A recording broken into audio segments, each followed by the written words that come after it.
Hey folks, it's Jared Mannanen from the website TahoeTrailGuide.com. In this short film, I take you on a cross-country ski tour near my home in South Lake Tahoe. Please note that the day I captured this footage was April 5th, 2020. In addition to shelter-in-place orders, at the time, many local governments had begun to restrict access to official outdoor-related recreation sites. Fortunately, I live close to a national forest and California State Park, neither of which feature any type of facility, designated parking area, or even official sign, so they're rarely frequented by anyone other than locals, which is probably why they weren't quote-unquote closed. Around the same time, I had published in the April 2020 edition of my personal monthly newsletter a short essay, or rather reflection, inspired by the coronavirus outbreak and subsequent measures by most to shelter in place. If you're interested, the newsletter is available at jaredmannanen.com for reading alongside some of my landscape photos of the Lake Tahoe area, which are not included in this video. In the meantime, I present to you a visual feast alongside a healthy dose of some food for thought. Thoughts about the small and the big.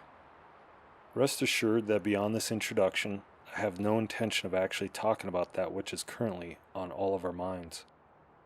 You can find endless discussions and debates about the viral topic in every possible corner of the internet. I don't need to expand upon it here. This isn't to say that I don't care. Like many people, I've lost my job and have been sheltering in place ever since. But I find it unlikely that I could contribute anything more meaningful to that particular conversation.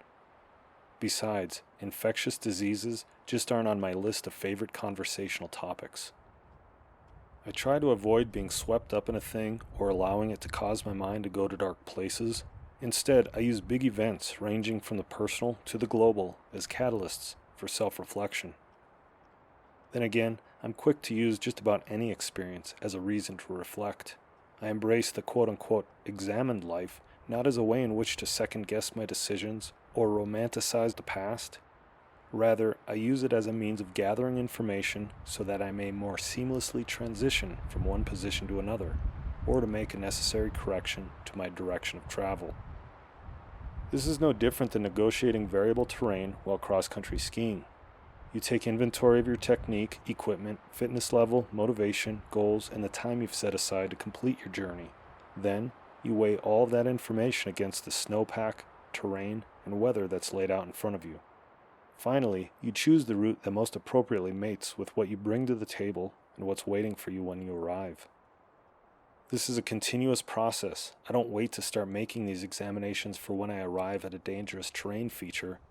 I'm constantly reevaluating my course to avoid from being caught by surprise or trapped in a section of terrain that's beyond my abilities and safety. So something as benign as cross-country skiing in a snowstorm, for example, often elicits in me a similar response to an event as significant as a pandemic. This is due to my adoption of a philosophical approach loosely based on a passage in the Tao Te Ching. Again, it's a loose translation. Treat the small as the big, and the big as the small. This subject is obviously one that could be studied in great depth and with far more consideration. For the sake of moving the story forward, however, the basic argument to this statement is that all big things come from small beginnings, and all small things have the potential to become much larger. Nothing in life is static. Nothing will remain the same forever. Everything is in transition, moving from the small to the big, or the big to the small. What allows us to navigate this ever-changing world with dignity and composure?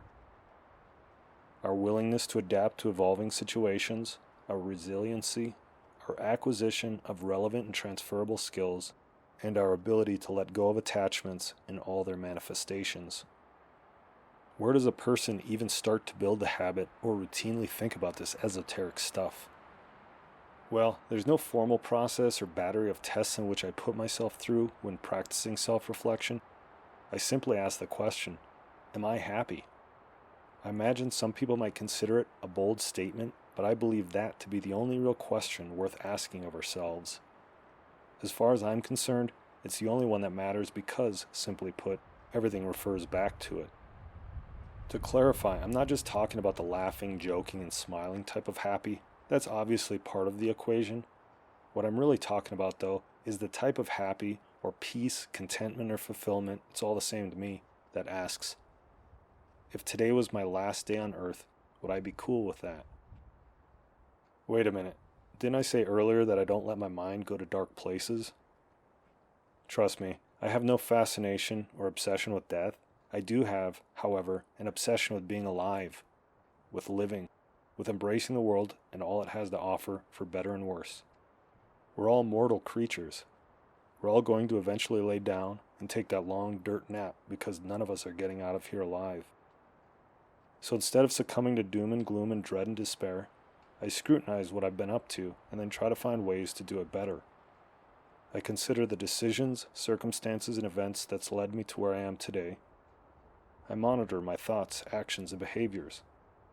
I ask of myself more focused questions. Keep in mind that although the subsequent questions I pose are specific, they all boil down to that notion of happiness. Also note that the following list is just a primer. There are too many questions one could ask of themselves to list here.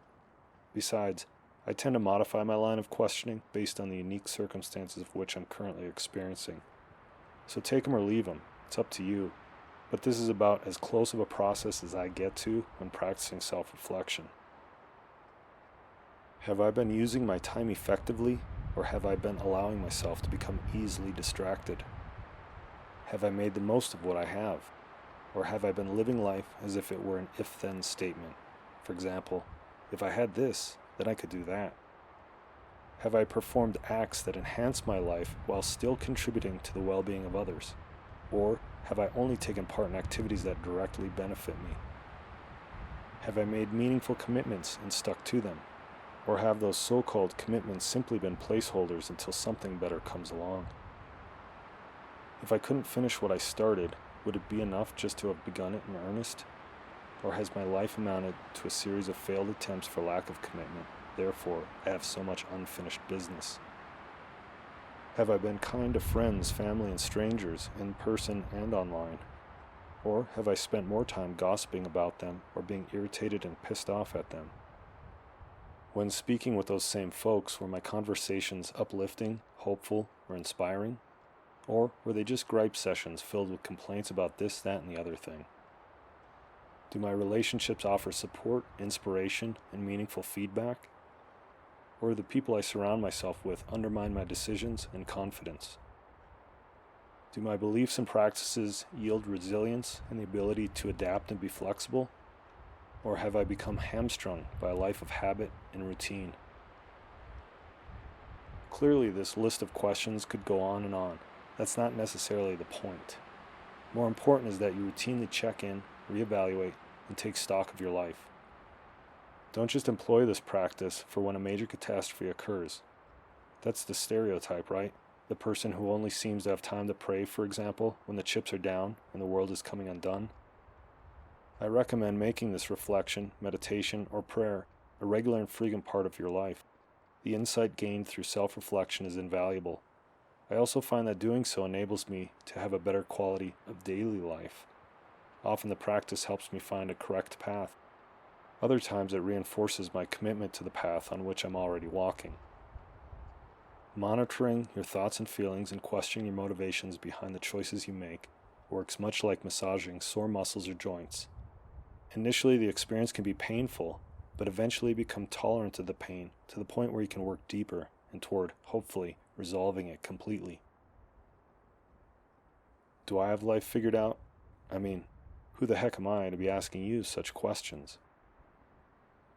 I admit that I'm no one in particular and that I have yet to figure out life.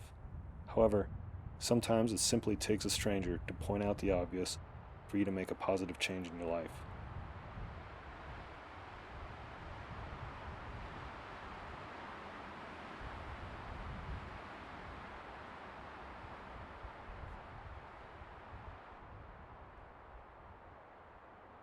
Okay folks, I appreciate you watching.